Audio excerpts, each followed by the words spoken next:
A new rumor claims that Lucasfilm is going to bring Luke Skywalker out of the cobwebs and introduce him into the second season of Ahsoka, where he could potentially fight Abeloth.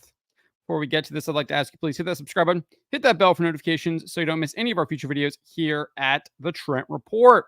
Wrote this up over at thatparkplace.com, and this rumor comes from Scooper WDW Pro over on his channel, the WDW Pro channel.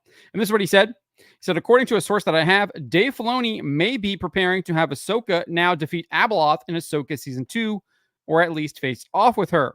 Not sure what the result will be, but I am hearing that Luke Skywalker will make an appearance. Whether or not he is part of the fight, Ahsoka seems to be the one that will be the one taking down Abeloth, but this also is related to the Mandalorian movie. He continued saying this, what I'm hearing is that Dave Filoni may be getting visits these days from folks from Burbank, at least with virtual conferences. And the reason might be that the Acolyte was the final nail in the coffin. They're spooked over at Disney. They've seen enough. They've heard enough. They've watched enough. They're ready for people to watch Star Wars again. And so there might be an effort to move this franchise back to Luke Skywalker. And we do know that the Acolyte ratings are absolutely terrible. The fifth episode had a 60% decline compared to Ahsoka's fifth episode. Less than 300 million minutes watched total for the entire week that the fifth episode debuted. Atrocious ratings for a Star Wars project. And Ahsoka is down from other shows such as The Mandalorian, such as Obi-Wan Kenobi. And we know that the ratings that Ahsoka was getting, we saw similar ratings to what Andor was getting. And the Andor showrunner made it very clear that they were chasing the audience. They did not have the massive audience that they were actually expecting. So we know this is really, really bad for Star Wars, for Lucasfilm. Nevertheless, Pro goes on and says this, and what I'm being told is that while you probably will see Luke Skywalker in season 2 of Ahsoka, you're really going to see Luke Skywalker in some other stuff, and that may be preparing for a heavy push of Luke Skywalker, even if Kathleen Kennedy doesn't like it. It doesn't matter anymore. This is a franchise that's going to go back to Luke. From there, he pointed to a post Mark Hamill made on X back in May. This is what Hamill wrote. He said, this tweet will gain in significance when the movie I start today is publicly announced. Pro indicated that was this May 8th was, or I think May 9th, excuse me, was the first day they did a table reading for the Mandalorian and Grogu movie, which Jon Favreau is directing. We also had this that came out just last week from Scooper Daniel RPK, reported by Screen Time, that the mother Abeloth will reportedly appear in Ahsoka Season 2. That did indeed seem to be the indication if you watched the first season of Ahsoka. If you're unfamiliar with Abeloth, she was originally introduced in the Star Wars Fate of the Jedi novel series that was authored by Aaron Alston, Christy Golden, and Troy Denning. She was originally a mortal servant to the Mortis gods, the father, son, and daughter, and kind of acted as the mother. However, she was mortal and she continued to age, and she didn't like that she was unable to kind of stay in that role and that she was going to die. So in attempting to become immortal like them, because she feared to lose them, she drank from the font of power and bathed in the pool of knowledge. This would corrupt her, turning her into Abeloth. She would eventually kind of become this kind of creature of the dark side. She would be imprisoned by the son and daughter in a place called the Mall. However, she would be able to free herself from the prison anytime the current of the Force was altered. Nevertheless, the son and daughter would return her to the prison each time she escaped. However, the Mortis gods died during the Clone Wars, and Abeloth was able to escape when Centerpoint Station was destroyed. Fortunately, Luke Skywalker and his son Ben teamed up with a Sith named Vistara Kai to imprison Abeloth back in the Maw.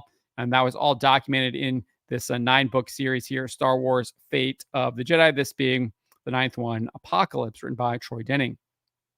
So it's heavily likely that they are going to be introducing Abeloth in Ahsoka. Obviously, one of the final shots was of the father pointing with his hand pointed out to basically like this temple. And you had all of these kind of hints that there was a greater power here that was kind of driving the witches of Dathomir away, that they were afraid of. Obviously, Thrawn and his forces had been depleted fighting on that planet as well. And the indication is potentially that is Abeloth. So this also comes following a previous rumor from Pro back in May that Luke Skywalker would return in Jon Favreau's The Mandalorian film, The Mandalorian Grou. This is what Pro said in May. He says, the source tells me to look back to what Favreau said originally when he came on board with Star Wars, telling Lucasfilm and Disney particularly that he thought he could help. And he says that you can expect this movie to be a return to the quality of the first 2 seasons. But most importantly, you might even consider this to be a Luke Skywalker movie. Now, if you've been watching me at any length, you know that I have been heavily critical of The Mandalorian. I did not think even the first 2 seasons were very high quality. I think a lot of people just kind of got blinded by Luke Skywalker's return at the end of season 2. But for the most part, the show was mediocre, had a lot of problems, and I think it just got really heavily exposed in season 3. More people just kind of came to see it as the abortive second world that it is.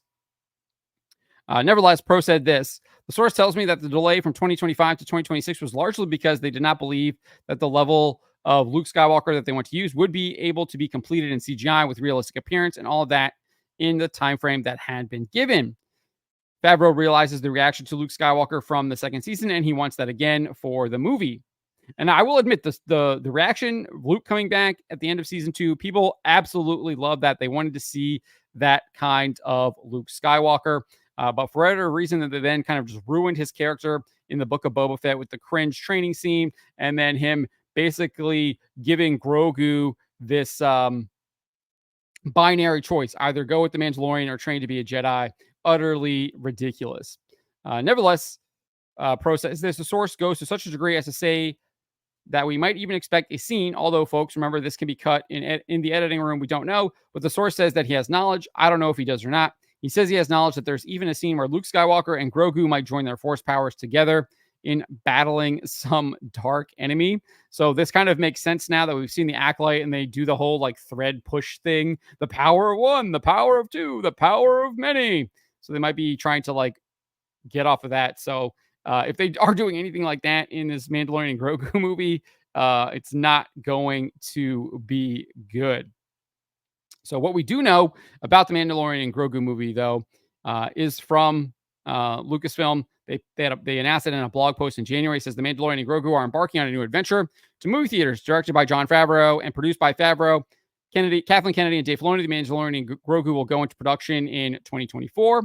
And Favreau said, "I have loved telling stories set in the rich world that George Lucas created. The prospect of bringing the Mandalorian and his apprentice Grogu to the big screen is extremely exciting."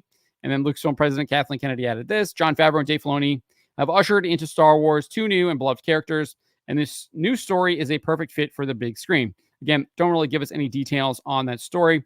The third season kind of ended basically where the show almost began, aside from the fact that Grogu was now with the Mandalorian, and he was going to be basically taking missions from the New Republic in order to track down Imperial remnants and things like that.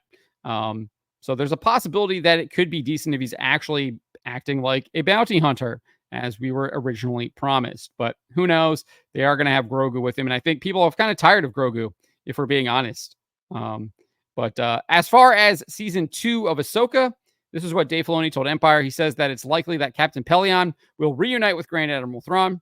He said this: "We set up Captain Pelon in The Mandalorian, and that's a character that goes with Thrawn, so I'd love to see the two of them together." He previously told the outlet that Thrawn would be the big bad in the New Republic. He was asked this: "Do you see Thrawn as the big bad of this New Republic era? Is that how you're positioning him?" And Filoni said, "Definitely in my eyes." When Timothy Zahn wrote Heir to the Empire, Thrawn became this very iconic villain because he was different than anything we'd seen before. He wasn't another helmet-wearing, lightsaber-wielding bad guy, you know. There's a lot of pull to make characters that are like Vader because it is so iconic, but the boldness that Tim had was to make somebody that wasn't like that didn't have those abilities, but could fight in a different way.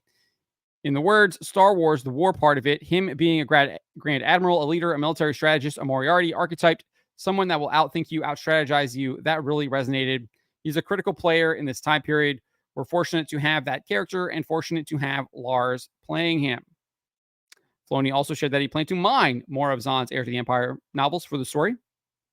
He says there are a lot of factors, especially in playing with a character like novelist Timothy Zahn's Thrawn. I want to make sure that I'm honoring ideas that Tim had, so I want to see what's in his books for the story.